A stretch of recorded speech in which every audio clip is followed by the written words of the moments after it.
Hello दोस्तों, फिर से एक बार स्वागत है आपका हमारे यूट्यूब चैनल में। ठीक है, फिर से हम लोग नए आगाज के साथ मॉडल सेट 2 का क्वेश्चन को डिस्कस करते हैं।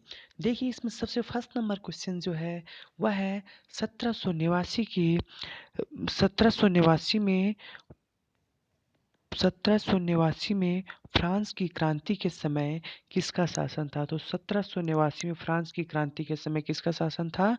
लुई 16वां का। ठीक है, दूसरा क्वेश्चन है द स्पिरिट ऑफ लव नामक पुस्तक का लेखक कौन था? तो द स्पिरिट ऑफ लॉ नामक पुस्तक के लेखक थे, उनका नाम था मॉन्टेस्क्यू। क्या था उनका नाम? मॉन्टेस्क्यू।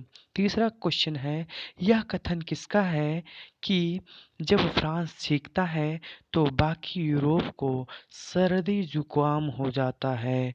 यह कथन जो था वह ड्यूक मेटरनिक का था। किनका था? ड्यूक मेटरनिक का। नेक्स्ट क्वेश्चन है कि जर्मनी का एकीकरण कब हुआ था? तो जर्मनी का एकीकरण 1871 ईस्वी में हुआ था।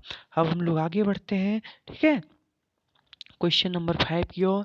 क्वेश्चन नंबर 5 में पूछा जा रहा है कि क्वेश्चन नंबर 5 में पूछा जा रहा है कि फ्रेडरिक सोरियो कौन थे? तो फ्रेडरिक सोरियो जो थे वह थे एक फ्रांसीसी चित्रकार। क्या थे? एक फ्रांसीसी चित्रकार थे। ठीक है, नेक्स्ट क्वेश्चन पूछा जा रहा है कि गांधी जी दक्षिण अफ्रीका कब गए थे? तो गांधी जी दक्षिण अफ्रीका जो गए थे वह 1893 ईस्वी में गए थे। कब गए थे? 1893 ईस्वी में। नेक्स्ट क्वेश्चन पूछा जा रहा है कि चोरी चौरा में हिंसात्मक घटना कब हुई थी? तो चोरी चौरा में हिंसात्मक घटना जो है वह 5 फरवरी 1922 ईस्वी को घटित हुई थी। ठीक है, अब जो है रोलेट एक्ट, जिसको काला कानून के नाम से भी जाना जाता था, तो रोलेट एक्ट जो है वह कब पारित हुआ था? वह जो है 1919 ईस्वी में पारित हुआ था। ठीक है, कब पारित हुआ था? 1919 ईस्वी में। नेक्स्ट क्वेश्चन है वंदे मातरम। वंदे मातरम किस पुस्तक से लिया गया था? तो वंदे मातरम जो है वह आनंद मठ से लिया गया था। किससे लिया गया था?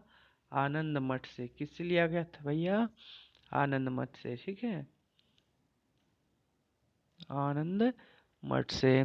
अब जो है नेक्स्ट क्वेश्चन पूछा जा रहा है कि बापू किन्हें कहा जाता है? तो ये बच्चे बच्चे भी जानते होंगे कि बापू के नाम से जो है महात्मा गांधी को जाना जाता था। किनको जाना जाता था? बापू के नाम से महात्मा गांधी को जाना जाता था। अगला है समाप्यता के आधार पर संसाधन कितने प्रकार के होते हैं? तो समाप्यता के आधार पर संसाधन जो है मुख्यतः कितने होते हैं? दो। कौन कौन होते हैं? एक नवीकरणीय संसाधन और दूसरा अनवीकरणीय संसाधन। नवीकरणीय संसाधन किसको कहते हैं? जिनकी पूर्ति पुनः हो जाती है। और अनवीकरणीय संसाधन किसको कहते हैं? जिनकी पूर्ति पुनः नहीं होती है। देखिए, निम्नलिखित में से किस राज्य में सीढ़ीदार खेती की जाती है? तो सीढ़ीदार खेती किन राज्यों में की जाए जा सकती है? जहाँ पहाड़ी हो, पर्वत हो। तो देखिए, पंजाब में तो हो नहीं सकता, उत्तर प्रदेश का मैदान है, हरियाणा में हो नहीं सकता, तो जो है आपका जो इसका उत्तर हो जाएगा वह क्या होगा? उत्तराखंड। ठीक है, नेक्स्ट क्वेश्चन की ओर बढ़ते हैं हम लोग। क्वेश्चन नंबर 13 में पूर्वी तट के नदी डेल्टाओं पर किस प्रकार की मिट्टी पाई जाती है? तो पूर्वी नदी के नदी डेल्टाई क्षेत्रों में जलोढ़ मिट्टी पाई जाती है। कौन सी मिट्टी पाई जाती है? जलोढ़ मिट्टी। ठीक है, अगला है किस मृदा को रेगर या स्वतः जुताई वाली मृदा कहा जाता है? तो काली मिट्टी को जो है रेगुर मृदा के नाम से भी जाना जाता है या स्वतः जुताई वाली मृदा भी कहते हैं। ठीक है, इनमें से कौन सा संरक्षण तरीका समुदायों को सीधी भागीदारी नहीं करता है? तो जो है देखिए, संयुक्त वन प्रबंधन करता है, चिपको आंदोलन कर रहा है, बीज बचाओ आंदोलन। इसमें जो है आपका जो है घ नंबर 15 का जो है घ नंबर जो है वह जो है क्या हो जाएगा? यह जो है वन्य जीव पशु विहार का परिसीमन। ठीक है, अब जो है नेक्स्ट क्वेश्चन है, भारत जैव विविधता में समृद्ध देश है, विश्व की कितनी प्रतिशत उपजातियां भारत में पाई जाती है? तो यह जो है विश्व की 8% उपजातियां जो है वह भारत में पाई जाती हैं। भारतीय वन्य जीव अधिनियम कब लागू किया गया था? तो भारतीय वन्य जीव अधिनियम जो है वह जो है 1972 ईस्वी में लागू किया गया था। कब किया गया था? 1972 ईस्वी में। ठीक है। नेक्स्ट क्वेश्चन है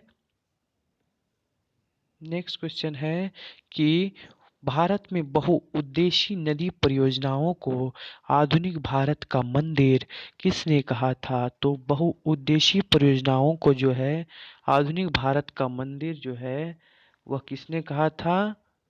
बहुउद्देशीय परियोजनाओं को आधुनिक भारत का मंदिर जो है वह है डॉक्टर पंडित जवाहरलाल नेहरू जी ने कहा था। किन्होंने कहा था?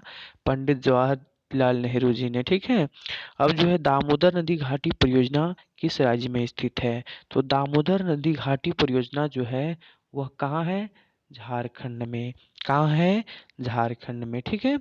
नेक्स्ट क्वेश्चन है, सरदार सरोवर बांध से कौन सा राज्य प्रभावित होता है?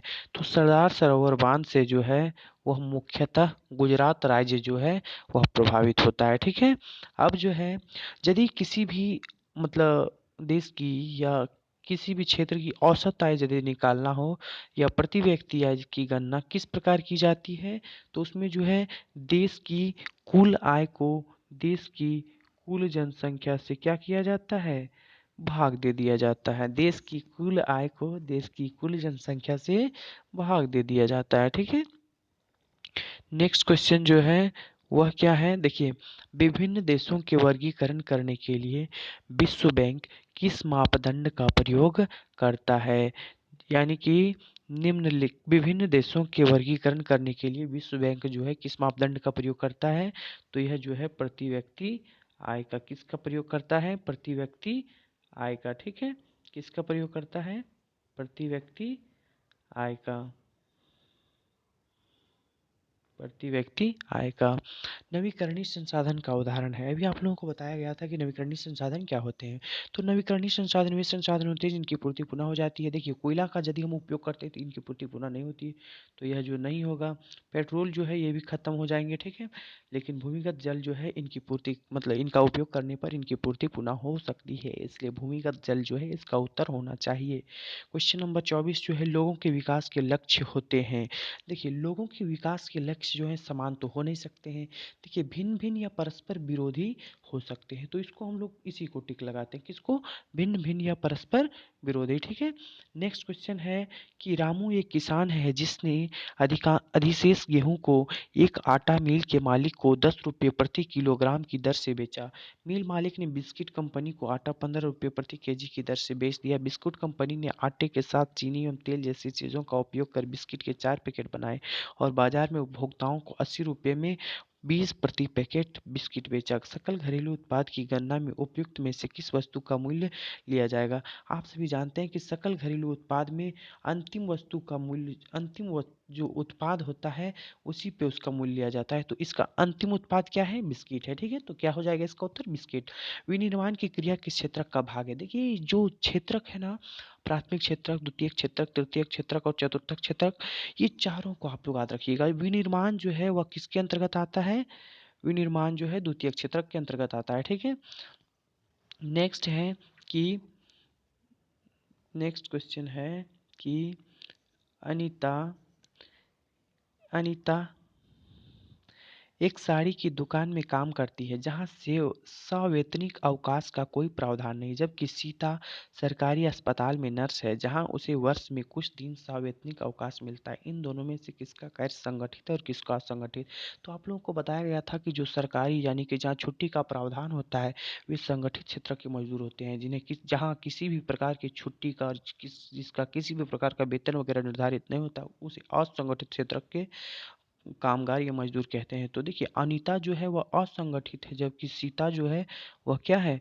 संगठित क्षेत्र के मजदूर हैं। ठीक है, अब हम लोग आगे बढ़ते हैं। अंतिम वस्तुओं के मूल्य में मध्यवर्ती वस्तुओं का मूल्य जो है, अंतिम वस्तुओं के मूल्य में जो है मध्यवर्ती वस्तुओं का मूल्य क्या होता है, पहले से शामिल होता है। क्या होता है, पहले से शामिल होता है। राष्ट्रीय ग्रामीण रोजगार गारंटी अधिनियम कब अस्तित्व में आया, तो यह जो है 2005 ईस्वी में आया। इसमें कितने दिन के काम की गारंटी का प्रावधान किया गया है, इसमें कुल 100 दिनों के काम की गारंटी का प्रावधान किया गया है। अब जो है नेक्स्ट क्वेश्चन है इसमें कि भंडारण को किस क्षेत्र में शामिल किया जाता है, तो भंडारण को जो है वह किस क्षेत्र में शामिल किया जाता है, भंडारण को तृतीय क्षेत्र में शामिल किया जाता है। भंडारण को तृतीय क्षेत्र में शामिल किया जाता है।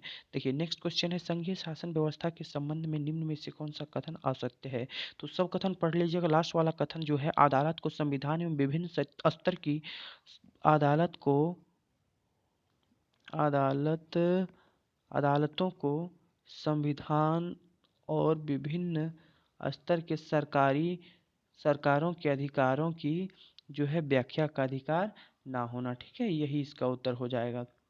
नेक्स्ट क्वेश्चन है कि बेल्जियम में फ्रेंच भाषा बोलने का वाले का प्रतिशत जो है वह कितना है, तो बेल्जियम में फ्रेंच भाषा बोलने वालों का प्रतिशत जो है वह कितना है, 14%। ठीक है, कितना है, 14%। नेक्स्ट है, श्रीलंका में तमिल को राजभाषा कब घोषित किया गया, तो श्रीलंका में तमिल को जो है राजभाषा 1960 ईस्वी में घोषित किया गया। नेक्स्ट क्वेश्चन है, संविधान में कुल कितनी भाषाओं को अनुसूचित भाषा का दर्जा दिया गया है, तो संविधान में कुल कितनी अनुसूचित भाषाओं को मतलब कि अनुसूचित कितनी भाषाओं को अनुसूचित भाषा का दर्जा दिया गया है।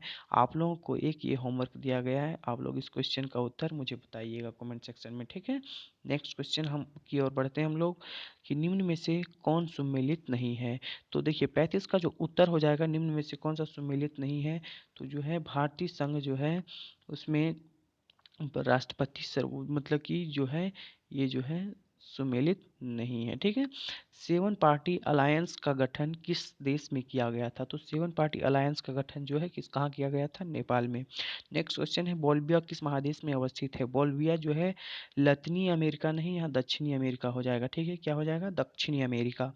नेक्स्ट क्वेश्चन है, बोल्विया में जल युद्ध नामक आंदोलन का नेतृत्व किसने किया था, बोल्विया में जल युद्ध नामक आंदोलन का नेतृत्व जो है फेडेकोर ने किया था। किसने किया था, फेडेकोर ने। ठीक है, नेक्स्ट क्वेश्चन है कि इनमें से कौन सा कथन सत्य है, तो इनमें से आप लोग सब पढ़िएगा। लास्ट वाला क्वेश्चन जो है, दबाव समूह और राजनीतिक दल जो है समान प्रकृति की नहीं होती है।